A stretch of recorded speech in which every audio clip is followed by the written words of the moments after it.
Hey everybody, we are live. And I hope you guys can hear me out there because every time we do this, I pick a new mic and I'm going to try this.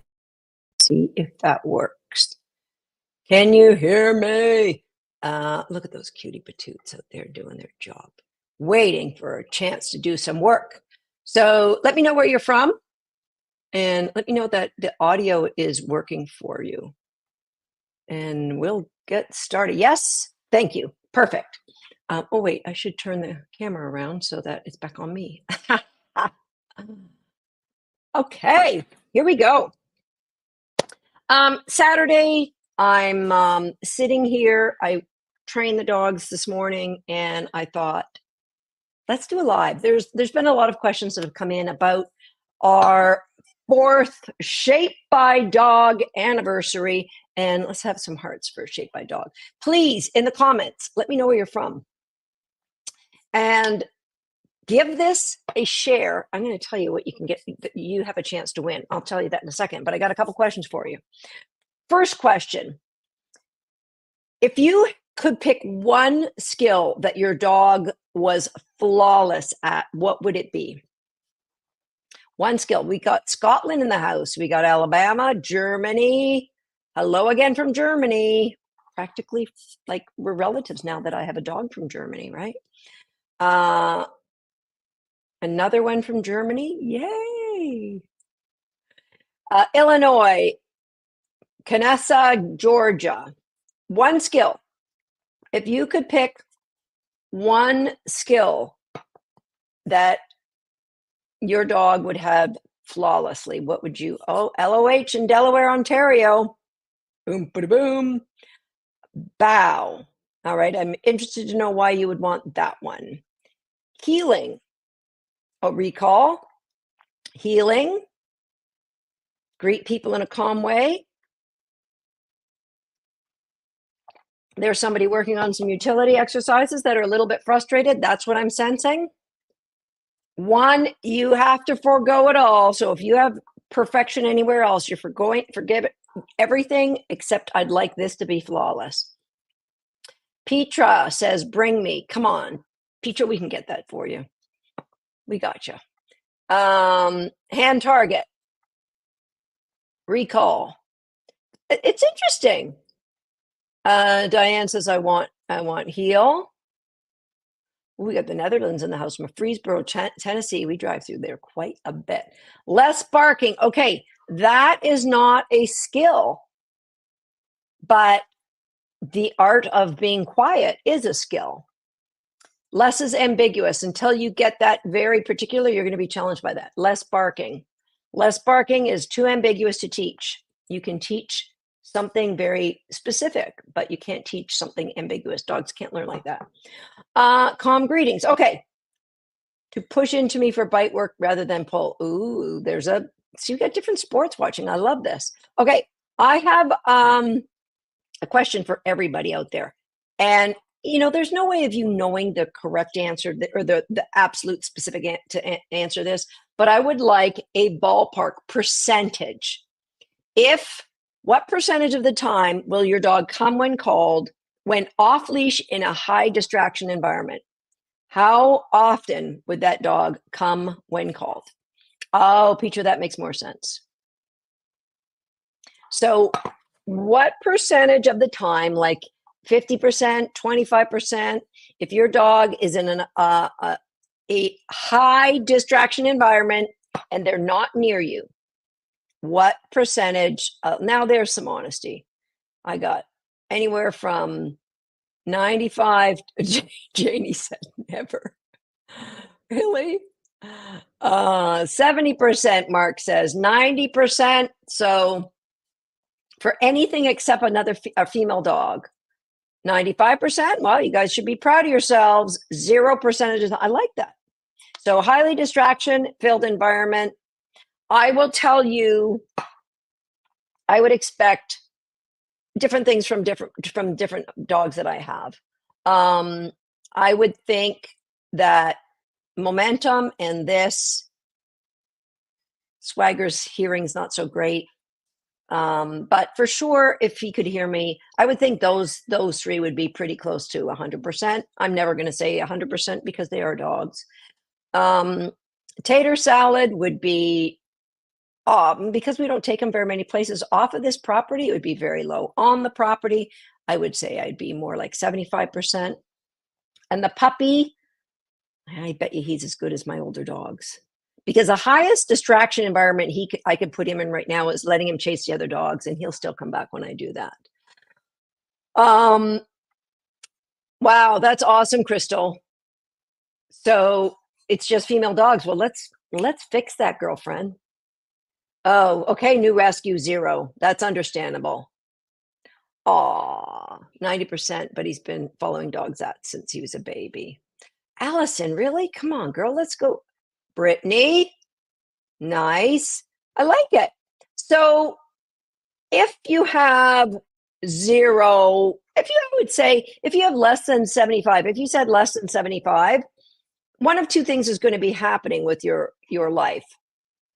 And that is, so if I have his orange ball, so that doesn't count. What if I ask the question, you have no rewards on you? You have no food, no toys. Is the answer any different? Leave me a comment. Answer any different if you have no food, no toys, no reinforcement that the dog normally would have? Would your answer be any different?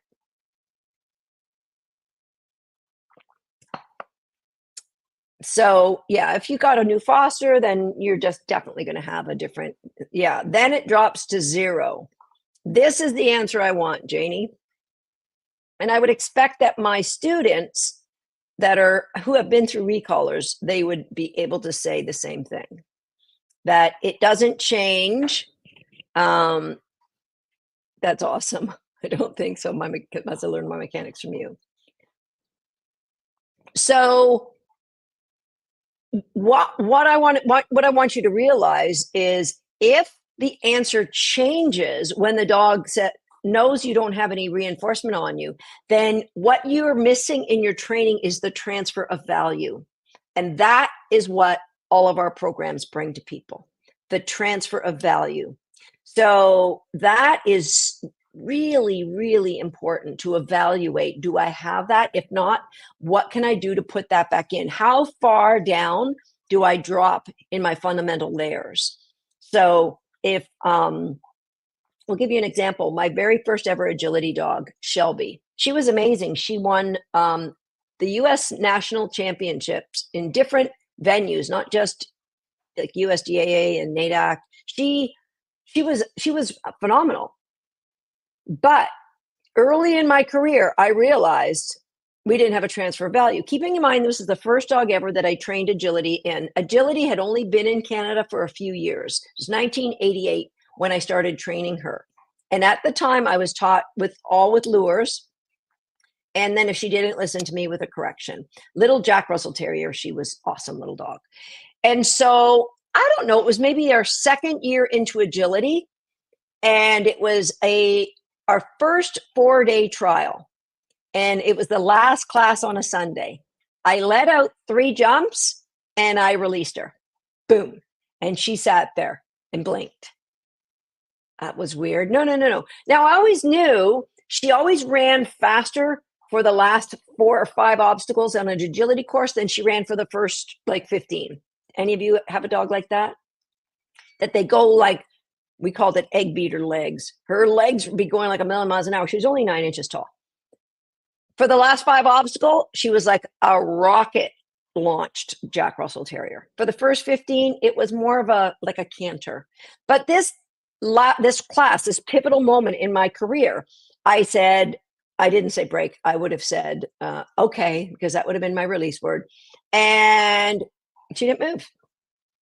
And it was right then that I realized this dog does agility for what she gets from me. She doesn't do agility because I've taught her to love agility.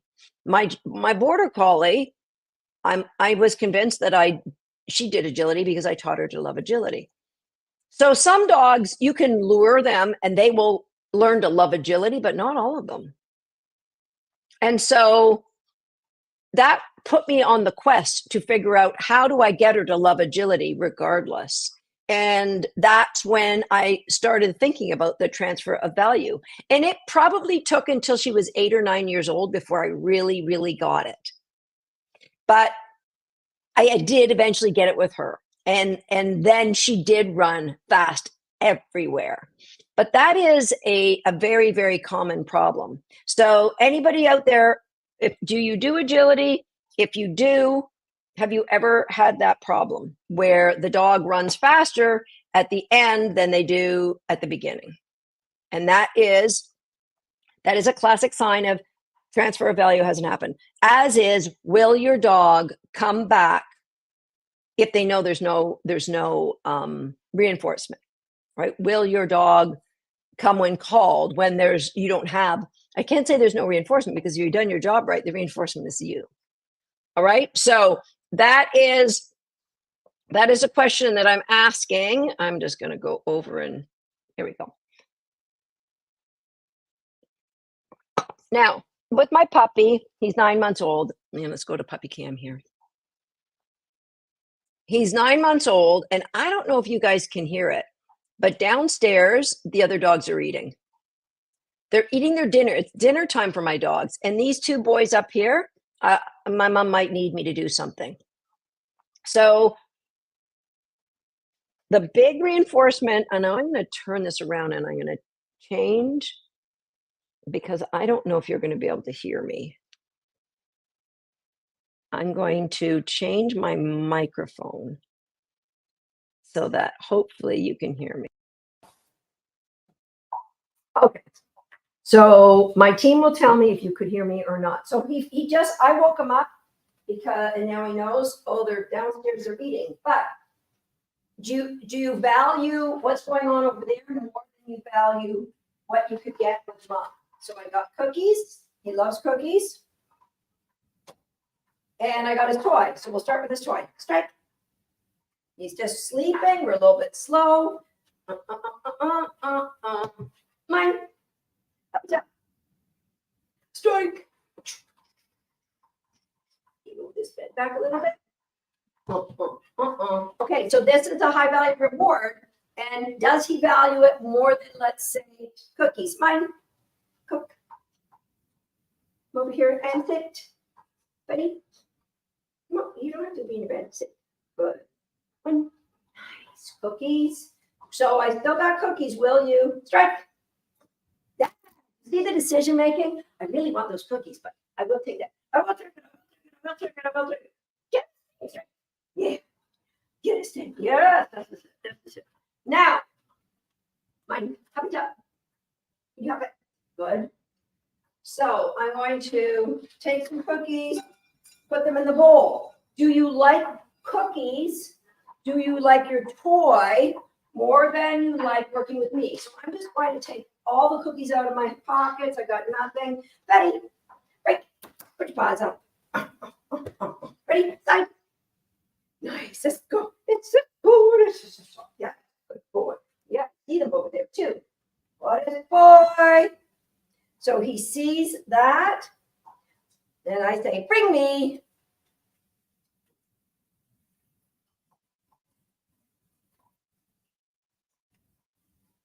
Where's your thing?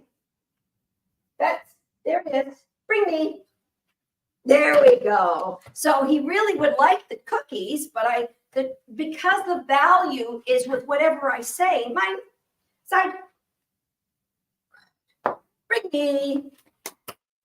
Then that's what we'll play with. Mine, side, ciao, ciao. Betty, it's right there. Good boy. So I let him have the cookies that time. Good boy. Okay, you can go have a tap. So I hope you guys were able to hear me. Yeah, I think you did blend in with the carpet.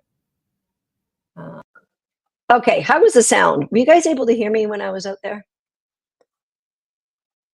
And that's a super tough test when those dogs are downstairs eating their dinner.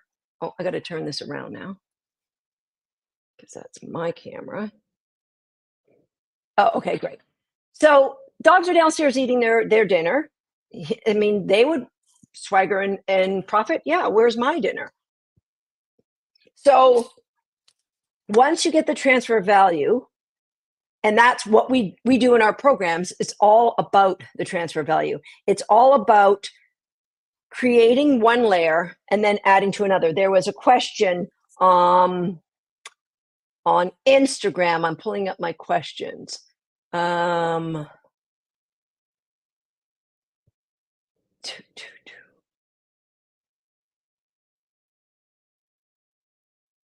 okay, well, this okay here. How do games progress and build on each other?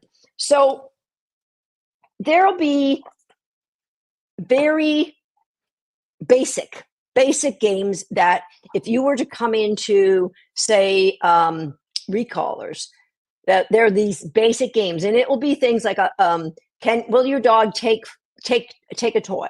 Well, maybe we need to build up their value for the toy. They don't, your dog doesn't have to tug like a border collie, but they should be able to retrieve a toy for you, even if it's a toy with food inside. We should get them to retrieve that toy. So what is the basics of my dog will take food? There's a lot of dogs that come in for our training that, no, it's Wednesday and I don't want to take food on Wednesdays. We have to get the dog to take food when we ask. So that's a very basic layer. So will they take food? Number one. Number two is, can we move from food to toys? Can we get the dog having joy to work? So those are the basic levels that does your dog mug your hand? So if I had cookies in my hand, could you train your dog, or would your dog be coming in and trying to mug your hands to try and get the cookies? So basic layers is the drive for something. And if they will mug your hands, that's okay at the basic layer, because we're not going to worry about anything else until we go to the next layer. But if you have a dog that says, oh, those are crunchy Oreos, no, I want cheese today, then we can't move to the next layer. We've got to have a dog who says, I love that reinforcement, I'll take it. And you can get your dog to be in that place. All right. So then we move to what we call as our critical core. And that will be a place of where we keep growing. It's your choice. The game where we put cookies in our hands and the dog will ignore them. Well, that's like a party gag, but it's got to be infiltrating every part of life with your dog. So I can put a toy on the ground. I can put food on the ground. I can put anything I want on the ground. And my dog's It's Your Choice is built in. All right. So it's your choice. Crate games, not just your dog will go in a crate. That's not crate games. Crate games are very structured games that teach the dog to have focus for you, to want to work for you. So even if I got 13-year-old Swagger out there to do something with me, you'll notice that both of those dogs, what are they looking at when they're working with me? What is it that where is their focus? So you guys think about that, and I'm going to have a little bit of my coffee. Yeah, it's late in the day for coffee, but so, right, my dog's focus is on me. But yet, not since I left compulsion training, where I was taught to teach my dog, watch me, and give them a little pop if they didn't watch me. I have never taught watch me in 30 years, not since I left that type of training. That focus my dogs have for me, and even if I brought Tater Salad up here to do a demo, and you saw Tater do demos, he has the same focus, because the focus for you and the focus for work is a byproduct of giving them choice and building layers strategically in your work. So that's why my dogs have they have great focus for me, and then that focus will be on anything I want. So if I would go out there, I'm going to get the puppy he did a lot this morning when we were at training. So if I was to take this tired puppy, and you can't even see him because he is flat out tired. If I was to take him and get him to focus on something Like it'd be easy to get him to focus on me if I was holding cookies, or focus on a food bowl, or focus on a toy. But an inanimate object. Let me see if I can get him to focus on an inanimate object. All right. Petty break. Mr. Tiredness, maybe we shouldn't have done so much with you today. Okay. Break. Strike. Okay, so I'm going to put a bed here. Mine. Side. Good. Luck. Break. Yay, strike. Okay, so the focus that he has I get the focus for me first. What else can we do? Oh, how about a pillow? Let's put a pillow down. Okay, mine. Side. Good. Lock. Good. Lock. You're not looking at that pillow. Sit. Oh, get in here. Get in here. Sit. What? See that? Oh, maybe you guys can't see. Strike. Mine and mine. Side. Good. It's a little 9-month-old puppy, just early in his journey. Lock. Break. It says, I don't know what you want with that pillow, but whatever I ask him to focus on, especially if it's something that has value to him, mine, because we've used it in training, side. That's where he'll focus. Lock. Lock. Break. Nice. Yay, strike. Good boy. Okay, you can up it up. I won't bother you anymore. Good boy. Oh, I don't even have any cookies. There you go. Bulldog is saying, I hear there's some training up here. Can you call the bulldog, please?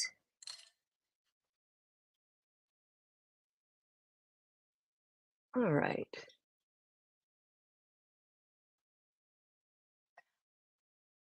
So that focus, that's just another layer in what we want our dogs to do, right? So that's why I think training with games is the only way to train. You get the dog's excitement up. We get the basics, the excitement for food. We get then excitement for the critical core games. It's your choice. Crate games, hand targets, bring me my toy. All right. So, and then when we've got that, then we grow it. I want value and focus for reinforcement zone. Let you guys saw if you watched the other lives that we did this week. So Swagger's like, I could do that. I don't know why you keep asking the puppy. So, and then we grow it to, I want you to be both focused when it's appropriate and relaxed at other times. So if I wanted to cut my dog's nails, I want them to just completely relax. If I wanted to groom them or do their teeth, so these are all things that make a phenomenal family pet, but they also lead me to all the things that I love doing with my dogs, to going hiking off leash. They'll come when they call. They have so much focus for me that the distractions in the environment, they become white noise. It's like, oh, was that a leaf falling? Well, how many of your dogs would even look at a leaf falling? As a puppy, he sure would. Is that a leaf blowing? Oh my gosh, and he'd go off chasing it. But a leaf falling is white noise at this stage, isn't it, with your dogs? Well, the leaf falling, ignoring the leaf falling is the first step to ignoring the 551st step, which might be ignoring bunnies crossing your path when we're out walking. Oh, yeah, is that a bunny? Oh, yeah. Okay. So when you train, not with random thoughts or random ideas that you know, oh yeah, that looks like a good trick, I think I'm going to teach that. Or some of you are saying, oh, I want to teach that look. How'd you teach that look? They're all just strategic layers that come into the training, that if I put my dog in, the puppy, when he's ready to go in front of agility obstacles, boom, that's got value. I'll look at it. Absolutely. Okay. Does that make sense? All right. I was going to give away a prize and I didn't. So I'm going to give away one. Can I have that thing, buddy? Can I have that? Mine. I need it. All right. Profit. Break. There we go. All right. Prophet loves this. It is a Restore Bed by the good people at Blue 9 Pet Products. And it's memory foam. So you can come back up here, bud. You could hop it up. Good boy. And we'll give one of those away for anybody. We're going to, if you would like to share this live on your social media, come on back here and write shared. Then at the end of today, we'll give away a Restore topper. I don't know. I call it a climb topper, Restore climb topper, but that's what it is. Okay. Yes. Robin says that makes sense. It makes sense. We're building in layers. So eventually I want focus on that. Whatever I put out in front, it's easier if it's something I've used in training, but how many of you guys have trained with something and your dog won't look at it? Oh yeah, we've trained with an agility jump, but if you sat in front of your dog in front of the jump, your dog would probably still stare at you. Most dogs would, and you know why? Because there's been no transfer of value to the jump. The value is still in your pocket. The value is still in the ball you have behind your back or the tug toy you're holding. We need that transfer of value. And that's what you'll find when you join any one of our programs. It's a deep dive into transferring value to the important things in your life. We have very, very robust programs. And there will be things that will be very important to you that might not be important to the next person. So one person, their big goal is, I need that absolute bomb-proof recall because I want to go to the conservation area with my dog. Where others of you might be like, I want a pretty good recall, but for me, I want to play retrieve at the beach. And so you focus on what it is that so if you were in recallers, it would be, you might be focusing on growing that brilliant recall because those are the layers that bring to beautiful reinforcement zone. So that makes loose leash walking easier.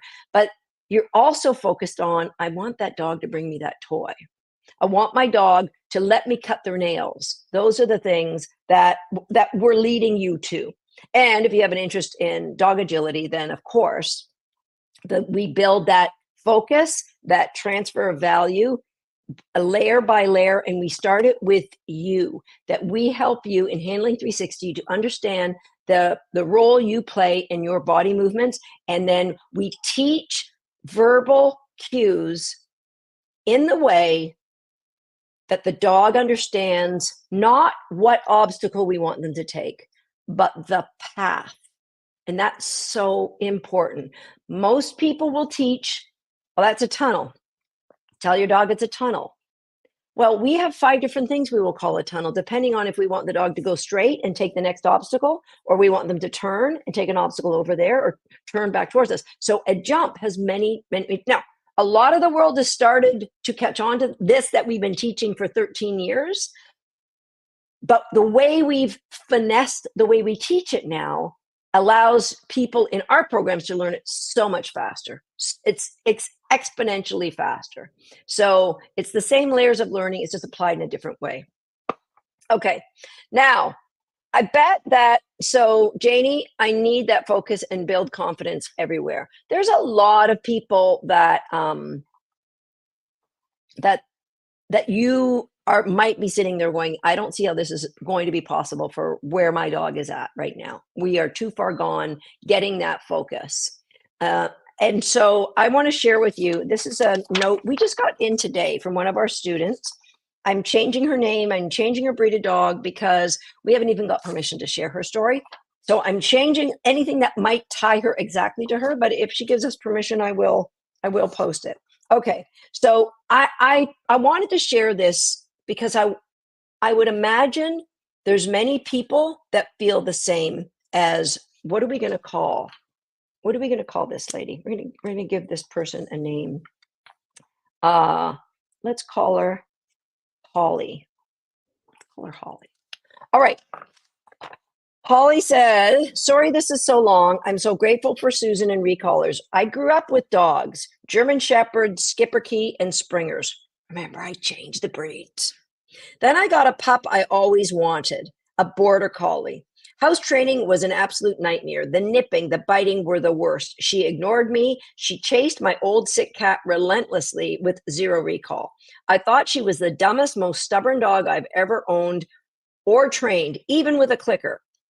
I felt like an absolute total failure. I was really thinking of taking her to rehome her or taking her to a farm. And I felt even more of a failure for thinking that. How could I be that person?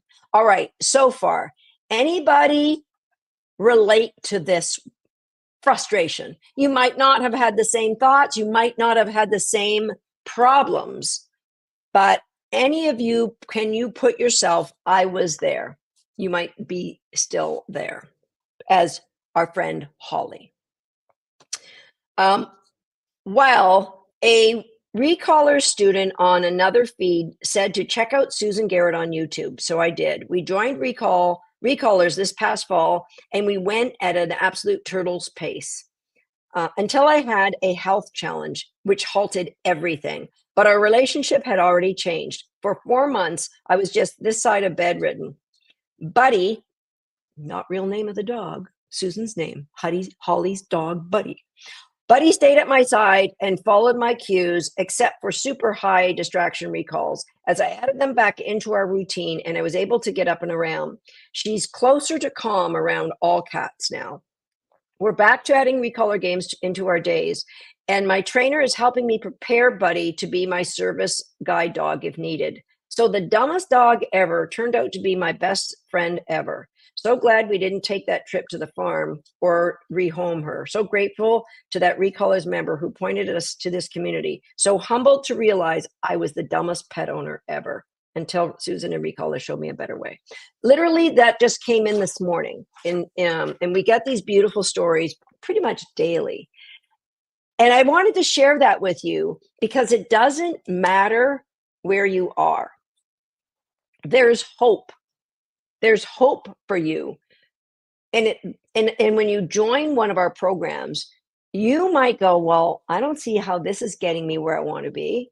But then 2 weeks, you give us 2 weeks, and you are going to say, wait a minute, I think things are changing. All of a sudden, I see my dogs looking at me the way Susan's dogs look at her. Yeah, that's what I want. That's what I want. All right. Okay. More questions. There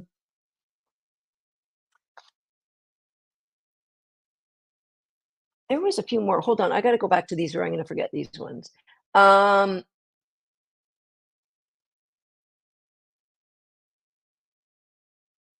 So the one question was about how do I progress and build, how do these games progress and build on each other? And I hope I answered that. I went to like our critical core and then our husbandry, and there's so many different layers above that, depending on what program you're in. Next question is, how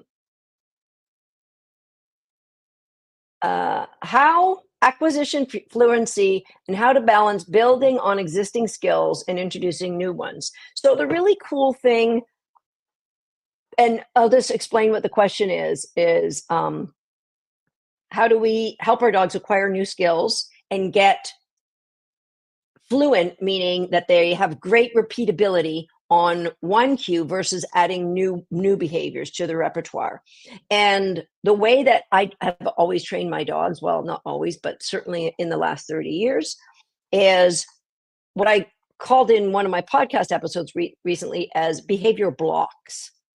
So the first behavior block might be teaching something as simple as a hand target. And then that hand target will help build another behavior. It'll add to a behavior block of a retrieve.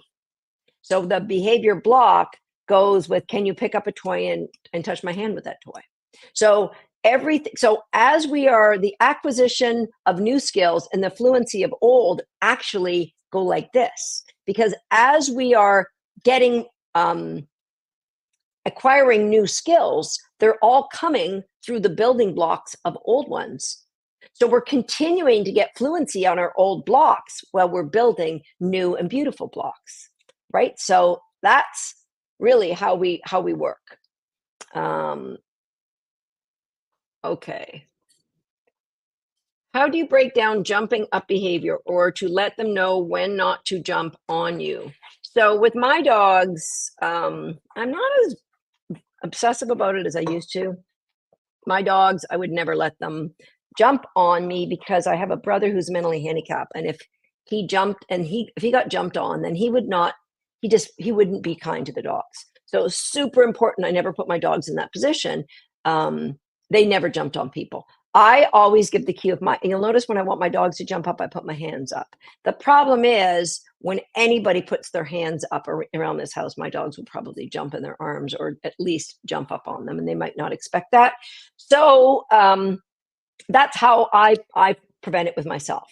That tons of reinforcement for what I want, which is four on the floor, and then when I put my hands up, you're allowed to jump on me.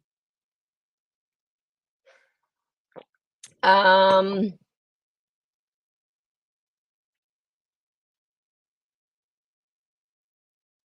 what I'd like to know is how do I get a dog to stay focused once off of the lure?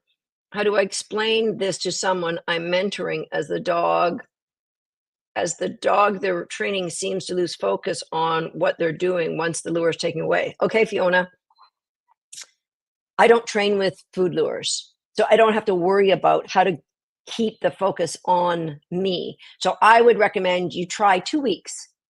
uh, Try one of our programs. Try 2 weeks of not training with lures because then you don't have to get rid of them. And then you don't have to worry about, well, the dog keeps waiting for the food or the dog is obsessively looking for the food. It's just not a problem I ever have to deal with. And so would it be advisable to add a toy into the end of training instead of once off the lure? I just don't train with lures. I don't put a toy out there as a lure for the dogs to go to. We teach building blocks to get the dog to want to give you a behavior. Jay has this question: how many different things would you teach a dog at one time? It's probably limited by how much time do you have in a day, Jay. So what you don't want to do is you don't want to sit on the floor and try to teach 5 different things from the same position. Now, you could teach a few things from the same position, but the antecedent arrangements are what tell the dog to offer X. So if I can show you maybe 3 different antecedent arrangements that will make my dog offer the correct behavior, right? So let's go. I'll go back on the floor. I'll get on the floor and show my dog. Okay.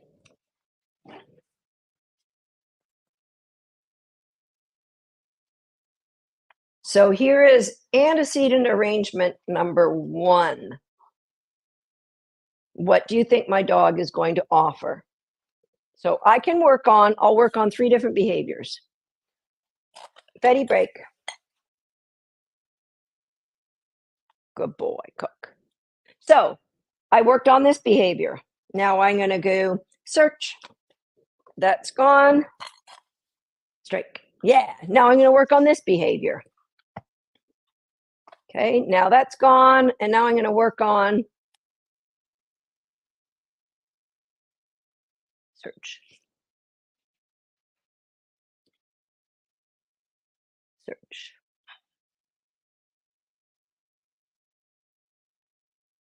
Search. So that's 3. Come here, Fets. Come here, Fetty. Prophet. Good boy. Come here.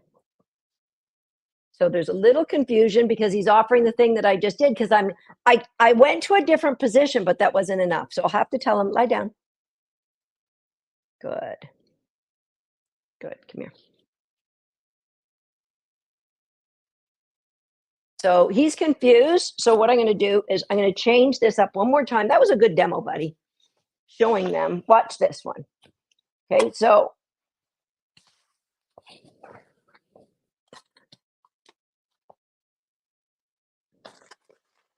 good.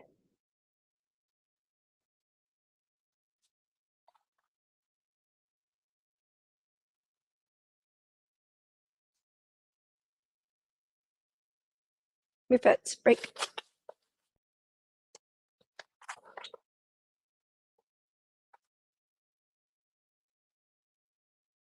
Search.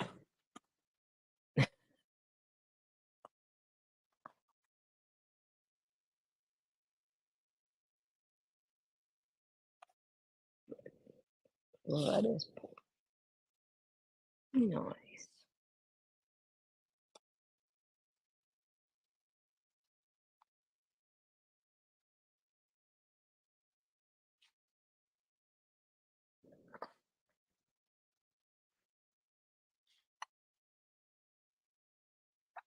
Great. Good. Okay. That was super good. I'll put this back up here. Come on, buddy. There. Okay. So 4 different behaviors because of 4 different antecedent arrangements. And you could see the confusion that my puppy had when I wasn't clear with one of them. All right. I'm going to have to sneeze. My Kleenex is across the room. So give me 1 second. All right.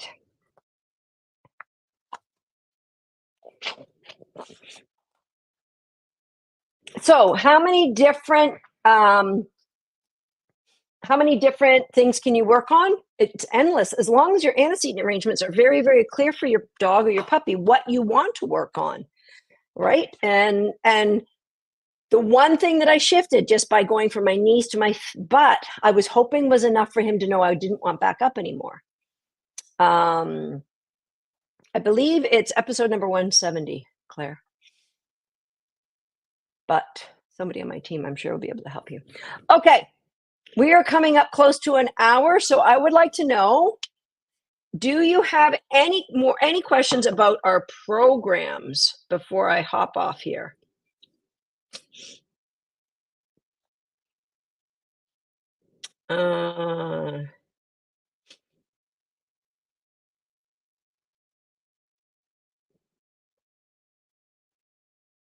I'm just looking at these questions that are here. Any questions you have about the programs? There was somebody who said, how do I know how can I choose between Homeschool the Dog, Recolors, and Agility Nation? So number one, there's a decision-making tree. There's a video on a decision-making tree that if you go to dogsthat.com, shapedbydog.com/4 years, you'll see that decision-making tree. That should help you. But also I can help you with, I wrote out a couple things. Number one, how are your fundamental skills? What percentage of the time would your dog come back when they're called when they know you don't have any food or toys on you? All right. And so if it's super low, well then Recolors, my friend. All of his foundation comes from Recolors. Where would I start with a new foster? 100% Recolors. 100%. A brand new 11-week-old puppy, absolutely Recolors, no doubt about it. That's the program that I do. All of my when I used to bring in rescue dogs, and I'm not saying I never will again. Heck, Tater wasn't that long ago. If I was fostering somebody, absolutely Recolors. And if you have an older dog you're having problems with them not focusing on you or being distracted, absolutely Recolors. Okay, so I'm helping this person decide between Homeschool the Dog, Recolors, and Agility Nation. So fundamental skills. And you might say, 95% of the time my dog's amazing on his recall. Okay, great. Will they retrieve a toy every time? Doesn't really like toy. Well, we've got a whole section in Recolors that's about building toy drive.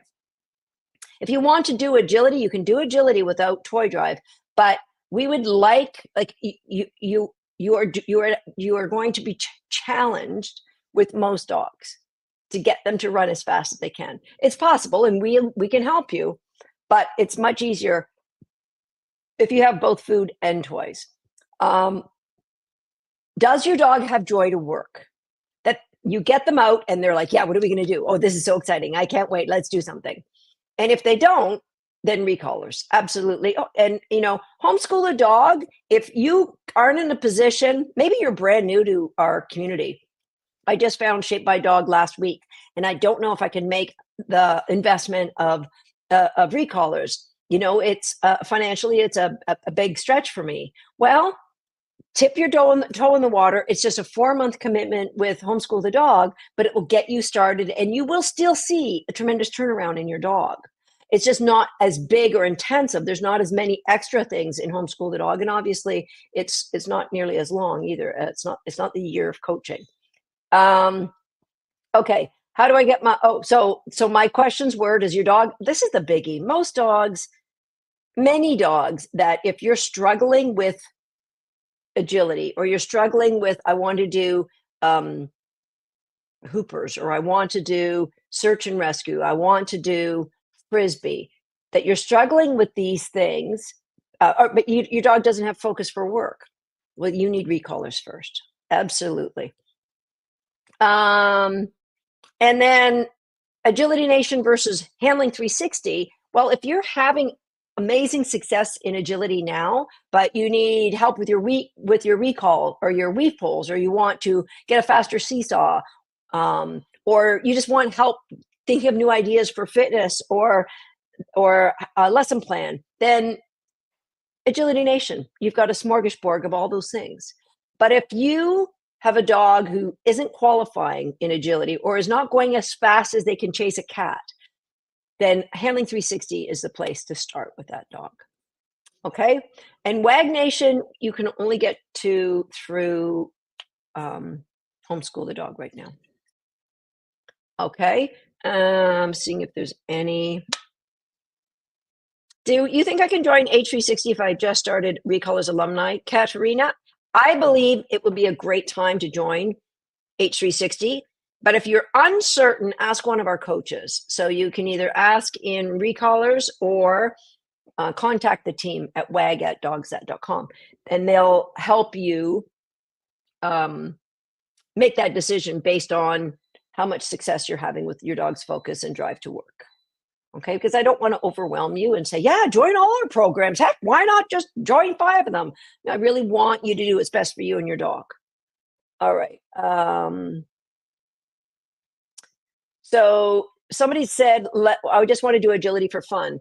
I got to tell you, it's just as much fun doing it correctly with drive, with focus, as it is just most places. If you go, oh, we're just going to let you come in and do agility for fun, they'll be luring your dog across the obstacles. They'll be very high distraction environment. And at the end of the day, very few of those dogs have much fun. It's far more fun having clarity in your life. So your dog would love you to do something with clarity. Okay?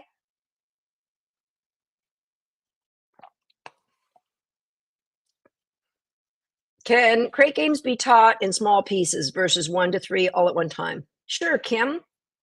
Kim Soo Jim asked that. So if I have a super young dog, you might take like a mat like that I was using to get Fetty to lie down. You could just do that. I think it was video number 1 where we talked about using a blanket for a target. I would do that with your new puppy first. Teach, cook, and search, which we did in video 1. And then get them to target a blanket, then fold that blanket up, put it in your crate. That will make crate games initially much, much easier.